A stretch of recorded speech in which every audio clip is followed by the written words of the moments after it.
Absolutely, because schools, what they're doing is they're conditioning kids to ask, to only work with instructions. So it's so interesting how you see kids in the classroom and you ask a question and they'll just, they'll stay quiet because they know that eventually you'll give in and eventually you'll tell them the answer.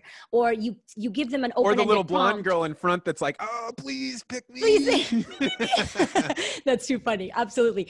But they're so used to following instructions. They don't know what to do when you don't give them instructions. And that's one of the things that we're trying to do in this creative online school that I'm telling you that I'm doing with David. It's like, what can kids do when you don't give them instructions? And again, at first they're confused because they're used to this, but after a few days, they start coming up with things that they would have never come up if we had given them, the parameters, the rubric, telling them like, this is your final product.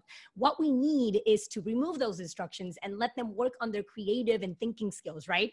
And they need more of these experiences earlier in their, childhood years, so that by the time they are interns and they come to you, for example, they are, looking for problems, looking for how to solve them, understanding this process and knowing that, for example, in order to create something, it's okay to fail. You need to fail in the process in order to learn, and you don't get discouraged by it. You keep going. In school, they don't encourage this kind of behaviors that lead you to being creative, right? Like, mistakes are frowned upon. Like, you fail and it's like, oh my gosh, I failed. This is horrible. But really, and you fail in front of other people and there's a price to be paid. So I remember when I was in high school, I had a friend named Whitney, and everybody knew Whitney was the smartest girl in our grade. And she was awesome. She took a college level calculus class. So like she strove for something higher and she lost her perfect GPA. So the other kids that didn't take nearly as hard of classes, but got to do that, then they got to be as the valedictorian, and Whitney didn't. And the lesson for all of us kids was like, don't take any chances. Like, if you really want to achieve, don't go take calculus, go take, basic geometry, because you can still be valedictorian. And the world doesn't work that way. No, only school does.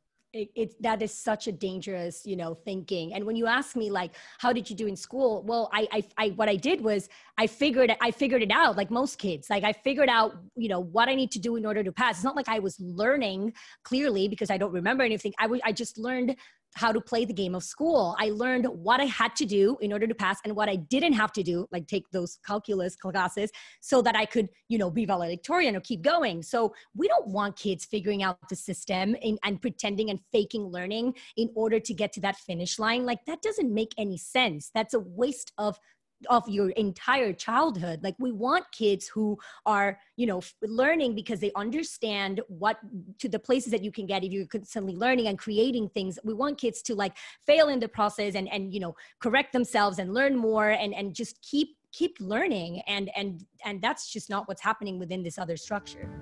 Thanks for checking out this podcast short. If you're interested in supporting the podcast and becoming a tangibly better communicator, check out some of the classes that I've started to put online.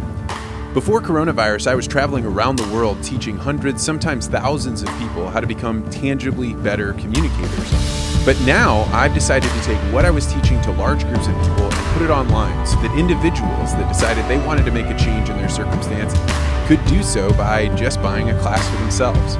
This class, Telepresence Professional Basics, teaches how you can use the microphones and the video cameras that you have, but turn them into something that makes you look and sound great. Many people in this new environment don't know how to sound professional, and so they just use whatever's there. With these tips and tricks, you can figure out, where should I put my camera?